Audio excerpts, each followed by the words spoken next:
and welcome to my channel. My name's Angela and this is Devon Threadtails. Thank you so much for joining me today. Today is the first of my Friday sews of 2025. So hello. I hope everybody's well. Thank you for joining me. How has everybody been? It's the 10th today. How have 10 days gone by already in January? Honestly, it's absolutely crazy, isn't it?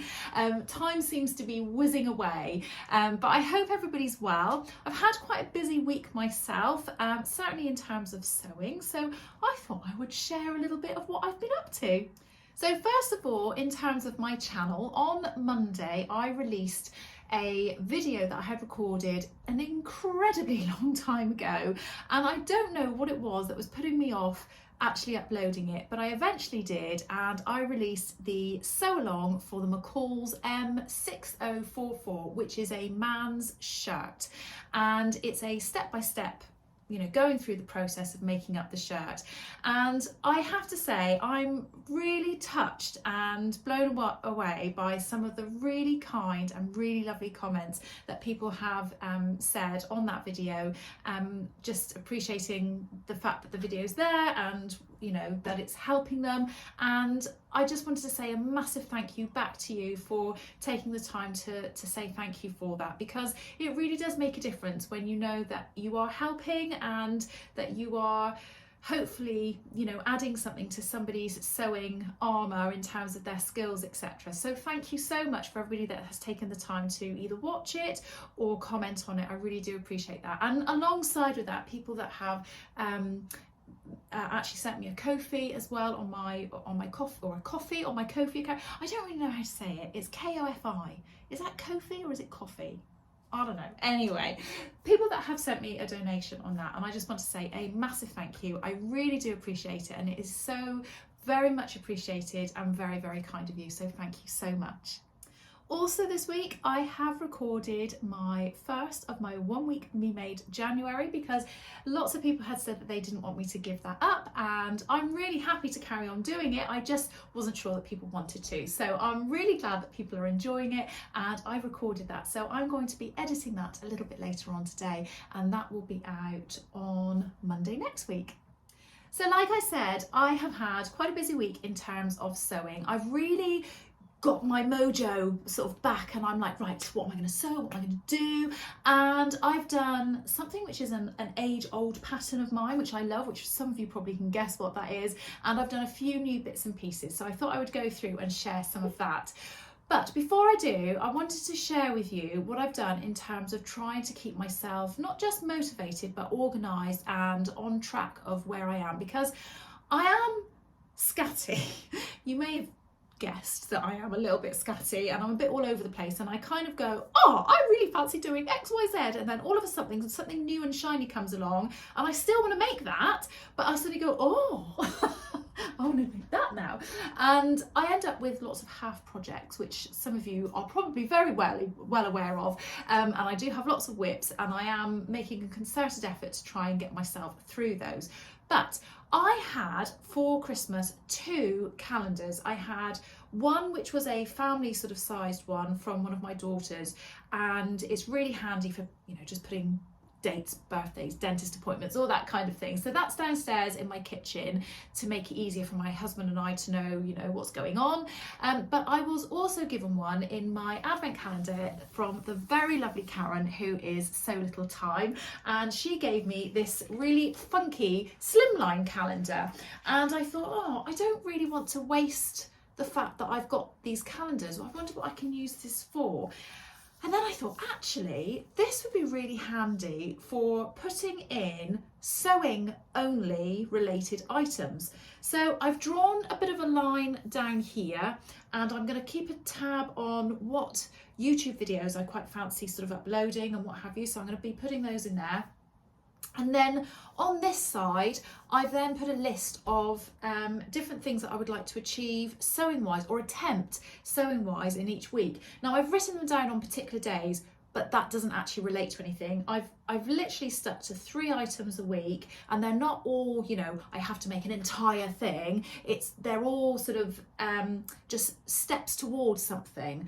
So for example, I took my plan, so I did a plans video the other day, trying to look for my little book. Anyway, I've got a book somewhere where I've written down all of my plans that I talked to you about in my plans video a week or two ago. And I took that book and I looked through it and I thought, right, what can I achieve when? And so I've written down, like in the first week, I've written down that I want to make my daughter, Amy, her bestie bag, because it's her birthday next week or a week on Monday. And I thought, right, well, that's important to get that done. So even if it's just to start getting that cut out and what have you. And I also wanted to make her some face wipes, so I've written that down. And I've also written down that I wanted to make a South Bank sweater dress. Now that wasn't all you have to make them and complete them, that was all just, that's the things that I want to focus on this week. But I've also put in there that I wanted to wash my leopard print denim, which I've got here. So it's just things like that, reminding myself that, well, if I want to be making something with this later on, I need it to be all washed and ready. So I've washed it now. I'm probably not going to cut it out for a couple of weeks, but it's now all ready and raring to go for when I do want to do it. So let me share with you some of the things I have actually achieved. First of all then, I really wanted to make a South Bank sweater dress. So that's my old and very reliable pattern. I have two. I have a black one and a teal green one, and I wear them all the time in the cold weather, and I really fancied a cream one. Now, I don't have any pictures of this with it on, and I am going to do a makes video at the end of the month and I will share it properly then. But I have actually finished this, and the reason that I just went ahead and got this sewn up was because I wanted a quick win that kind of would make me feel like I was right. I've done one thing. I know it's a success. I know it's going to be okay. So I'm ready to rock and roll. Let's get straight on with it. So it was just really nice to just not even think about it, not even read the instructions, but just sort of get on and make the South Bank sweater dress, because I know it fits me. I know I enjoy wearing it, and I quite like this fabric as well. So I'm really pleased with that. I will say I haven't actually even tried it on. That's a bit bad, isn't it, really? But yes, so I have done the South Bank sweater dress. In addition to that, I wanted to get Amy some face wipes made, and I used the sewing tutorial that is, oh, South Bank sweater dress just fallen on the floor. I used the sewing tutorial from the very lovely Sam, who is Sew Let's Sparkle with Sam, and she shows you how to make a little box and the face wipes to fit in it.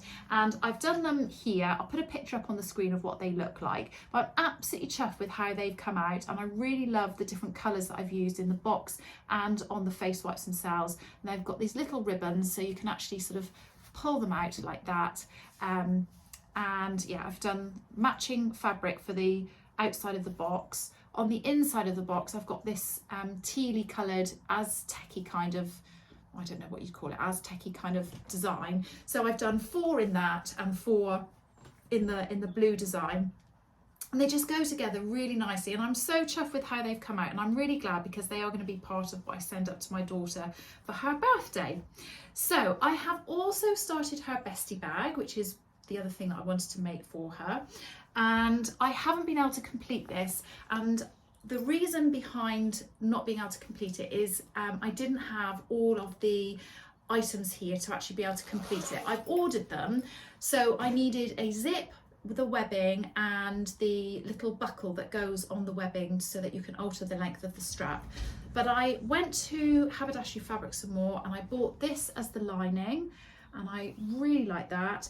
And this is the colour of the outside of the bag, which is a needle cord in a beigey sort of colour. Now the webbing has actually arrived today.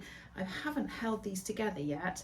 It's not an exact match, but it's quite difficult when you're online. It's not an exact match, but it's near enough. And she said that she wanted something quite plain. She didn't mind if it had a pattern in it, but it was all in one colour, but she didn't want it to be, you know, sort of bold or anything like that. So I think those colours and everything will go together. So I have done as much as I can on this bag in terms of sort of getting the pockets on in there. Put my finger in it to show you. Put the pockets on both of the sides of the lining. I've overlocked everything. The only thing I haven't done, which I could do, is I haven't put the wadding on, so I need to do that. But I'm just waiting for the zip and the buckle, and then I can crack on and get that finished. Oh, and just to say, the webbing I actually ended up buying from Little Legs, which is an online shop, and they had quite a nice big choice of different things on their website, of different webbings, but that's the one that I thought went closest with it. So that's everything that I got done this week and that I wanted to attack. Obviously I can't finish the bestie bag because I need those other bits and pieces, but they're on order, so hopefully they'll be here really soon, and then I can get that finished, and then I won't have that as a whip, which would be great. But I thought, right, what can I do now? And I really had the bug. I was like, I just really want to sew and do some stuff. So I had a little look on my calendar at what I was intending to do next week. So one of the things that I wanted to do was to make a sewing machine mat. Now I currently use one of these. This is a piece of like tablecloth felting. You put it underneath the tablecloth to protect your table, but the thing is it has a felt on the other side. I'm a bit embarrassed to turn this around, if I'm absolutely honest. It's nice and clean on that side, but because it's felted on the other side, it picks up everything. This is disgusting. Brace yourselves, all right? Blech. That's what it looks like on the other side, and it's just got bits of thread, bits of dust, bits of everything, and it just gets grubby, and you can't really wash it or do anything with it. And I thought actually a mat would be a good, good option, because then I can wash it and I can still slide it around on my table, etc. Also, I really want to make Adam Sew's caddy, and that requires a bit of quilting. So this is Adam's caddy, and lots of people have been talking about them on their channels, on Instagram, on YouTube, but I was a bit scared of doing the quilting, so I thought a sewing machine mat would be a really good sort of intro into doing that. So I have made this. Now I didn't want to use anything that was fancy in terms of fabric, so I had some fat quarters laying around, and I thought I'm just going to use those. And I've used an iron-on wadding, so I ironed it on one side because it was only a one-sided iron-on wadding, and then I used a spray to spray the other side on, and that's worked really well. And I drew on my mat with this friction pen, straight lines, and then I used something called a serpentine stitch. Now I'm going to say that all cockily like I know what I'm talking about, but Adam, who is Adam Sews, said to me, I'd use the serpentine stitch, and I was like, is that the wiggly one? Because I didn't know what it was. That's right. So I use that. So I've got these sort of soft zigzags that go down on the mat, and then obviously I've used the binding, or I've used a binding from another fat quarter to go all the way around the edge. Now I have learned a lot from doing this, and I think I've still got a huge amount to learn. So first of all, I want to say I didn't think I would enjoy doing this, but I enjoy doing this so much, and I think I have just opened up a whole new world to myself. So that's really great that I've done that. I did alter my sewing machine. You couldn't change my settings on my sewing machine for this serpentine stitch, this zigzaggy stitch, very much, but I could sort of widen it. So this is sort of how wide it started, and I did 8 rows, and then my parents turned up. So I turned my machine off, went and not sorted them, but went and spoke with them and sat with them and had a cup of tea and another bit of Christmas cake. I'll be very glad when that Christmas cake is gone. And when I got back, I thought, oh, all right, I'm gonna get going again. And I forgot to change my machine settings. So I don't know if you can see, but this one's bigger and then this one's smaller. And I did 2 rows and then realised, so then put it back to the bigger one. And I did think, oh, I could go back and unpick it, but it's a mat for my sewing machine. Nobody's going to see that, so I think it's going to be absolutely fine. So that was a learning curve. Make sure you know what your settings are. And the other thing is I have obviously sewn my binding all the way around the edge, but I think I really need to practice that and get my skills absolutely down. So basically how I did it was by folding it over in half, sewing it and then flipping it over to the other side, which I think is quite common, and I did mitered edges and all that kind of thing. but I can see my stitching on one side where I've been stitching it is really nice and straight, but on the other side it looks a little bit wiggly, and I don't quite know how to rectify that, but I don't know if you can. So any advice would be great on that. So that was another thing that I got completed, and I'm super chuffed with it. I'm going to get it under my sewing machine after I've taken some photos of it so I can share it on Instagram. But now what I'd like to do is make the same mat or an equivalent mat for my overlocker, and I've got more of that binding left over. I don't have enough of that fabric, unfortunately, for the main fabric, but I do have these two fat quarters which I'm going to use, and then that as the binding going around it. So I think it will all tie in, that minty green and grey and what have you, so I think that will look quite nice.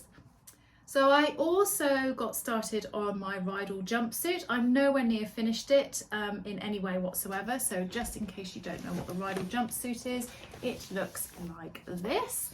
And it's a very lovely jersey jumpsuit which looks super comfy but also looks very smart. So I have put together some of the bodice, and I've pinned together a few other bits and pieces and started ironing over the pockets and all that kind of thing. So I haven't done very much on that, but this was something that I had cut out a very, very long time ago. So it feels like I'm attacking another whip, which feels quite good. But because that wasn't on my list until next week, I was quite happy to keep putting it down when other things were coming up. And one of the things that came up was a friend of mine asked me if I would help her out with sorting something out with her child's pajamas. Now, I will just say, these are so cute.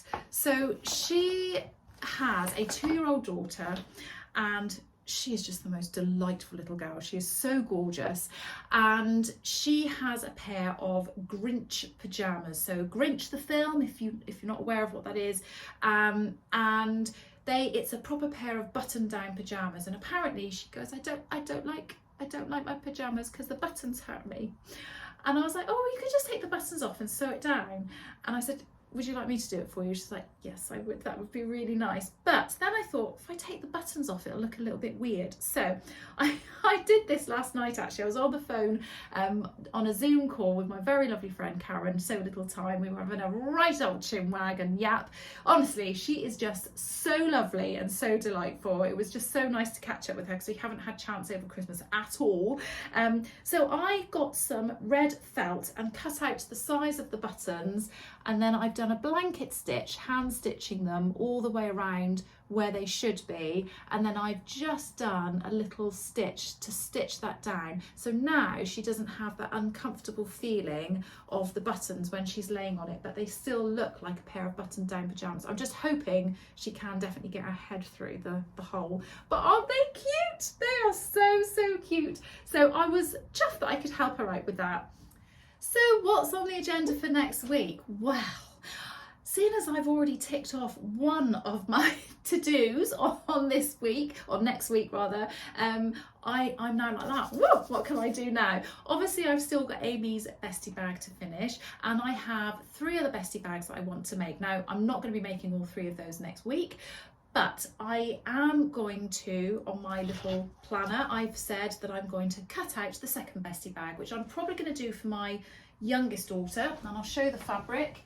It is this denim, which is left over from a pair of Heyday dungarees I made, I think. So I'm going to be making that. So I just need to decide on some lining fabric and a strap and all that kind of thing for her.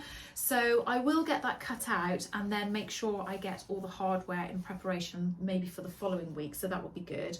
That denim is already washed, obviously, because I've washed it when I was actually making the Ways and Wild Heyday dungarees in that. I'm going to carry on with my Rydal jumpsuit. In terms of the bestie bag, I thought I would just very quickly share with you the other bestie bags that I want to make is one for my eldest daughter, but her birthday is not until July, so my youngest daughter is in May, so I thought it would be good to get on with that. But my sister really would like a bestie bag as well, and I've said that I'd make her one, and I had a bit of a chat with her and said, what would you like me to do in terms of colour of fabric, etc. And she said, oh, can I have a think? Anyway, she's come back to me and I think this is brilliant. So it's going to be a real combination of both of our sewing together, which I think is just lovely. So she loves taking scrappy bits of fabric and just sewing them together and making a bigger piece of fabric. Sometimes she does it in a very uniform way and sometimes she just does it in a haphazard way. And she said, I just love that. So she has asked if she could make the fabric for me to make the bestie bag. Isn't that lovely? So I've shared with her the dimensions of how big each piece needs to be for me to be able to cut out the actual pattern, and she's going to make that up and send it to me. So I'm really excited about when she does send that, sharing it with you and how that's going to look, because I think that's going to look absolutely fantastic.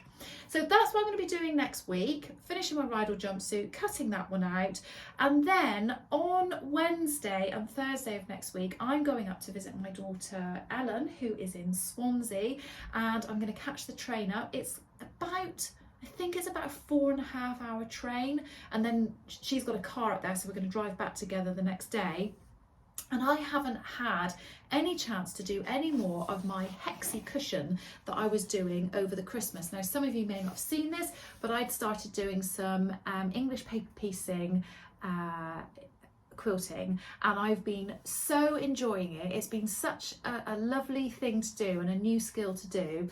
And I know that I'm going to be sat on the train for 4.5 hours, and I thought that would be really nice to take this and just sit and hand sew and get as much of this done as I possibly can. I don't know how much I'll be able to get done in 4 hours. I reckon I could probably get at least all of the yellow row done and maybe even the green row. So I'll get all the green hexies sorted out probably this weekend, ready for my train ride, but I thought that would be quite a nice thing to do on the train. So that is everything I think that I've got to share with you today. I hope that you've enjoyed that. It's just a quick whirlwind catch up and sort of letting you know where I am with everything with sewing. If you are interested in the shirt sew along, then do go and have a little look at that. There's lots of hints and tips and tricks and things in there, not that just solely relate to sewing a shirt. There's lots of other things, and next week, like I say, my 1 week Me Made January will be coming out, so keep an eye out for that and hopefully you'll enjoy watching that too. But other than that, I'll be back with you next Friday for another Friday Sews. In the meantime, I hope you are all having a fantastic week. Have a lovely weekend. Let me know in the comments below what you're up to and what you're sewing. I'd love to hear all about it. But take care and I'll see you again soon. Bye.